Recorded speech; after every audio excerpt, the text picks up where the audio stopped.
महाराष्ट्र का महासंग्राम जिस तरीके से पिछले कई दिनों से महाराष्ट्र में एक राजनीतिक संकट आया हुआ है, एक राजनीतिक भूकंप आया हुआ है और इस भूकंप के झटके राज्य की जनता को रोज़ लग रहे हैं। और आज सुप्रीम कोर्ट में इसी को लेके सुनवाई थी। अब महाराष्ट्र की सियासत सुप्रीम कोर्ट तक पहुंच गई है। स्पीकर ने 16 आमदारों के खिलाफ डिस्क्वालिफिकेशन का नोटिस सर्व किया था और आज शाम को 5:30 बजे तक का वक्त था अपनी सफाई देने का और अपनी पेशी होने का। लेकिन उससे पहले शिंदे ग्रुप यानी एकनाथ शिंदे और उसके समर्थक जो गुवाहाटी में बैठे हुए हैं, उन्होंने सुप्रीम कोर्ट में याचिका दायर की इस ऑर्डर को चैलेंज करते हुए, और उसी पे आज सुनवाई हुई। Supreme Court grants interim bail to Shiv Sena rebel MLAs. Supreme Court ने कहा कि कोई भी फैसला 12 जुलाई से पहले नहीं हो सकता। सुप्रीम कोर्ट ने डिप्टी स्पीकर को एफिडेविट हल्फनामा पेश करने को कहा। महाराष्ट्र सरकार यथास्थिति बनाए रखे और 5 दिनों में डिप्टी स्पीकर केंद्र की सरकार को जवाब दाखिल करने को कहा।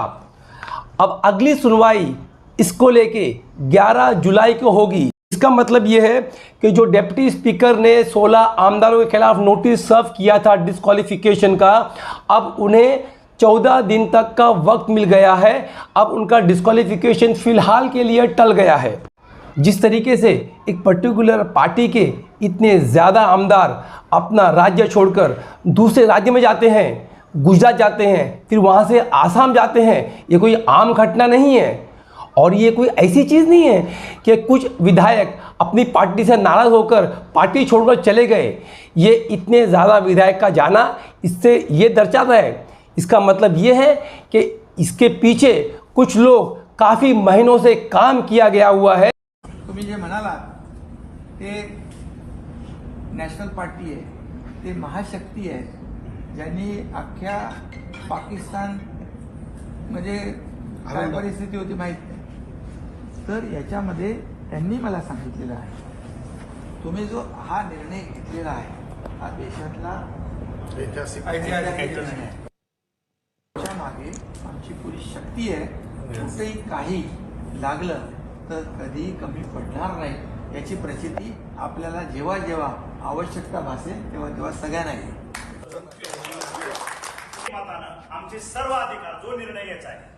जिस तरीके से एकनाथ शिंदे अपने बागी आमदारों के साथ उस होटल में बैठकर अपने आमदारों को संबोधित करते हुए कह रहे हैं कि एक बड़ी नेशनल पार्टी हमारे साथ है, एक महाशक्ति हमारे साथ है जिसने पाकिस्तान को सबक सिखाया, और उन्होंने कहा है कि हम आपको तकलीफ होने देंगे नहीं, जो भी जब भी जिस किस्म की ज़रूरत पड़ेगी हम तुम्हारे साथ में हैं।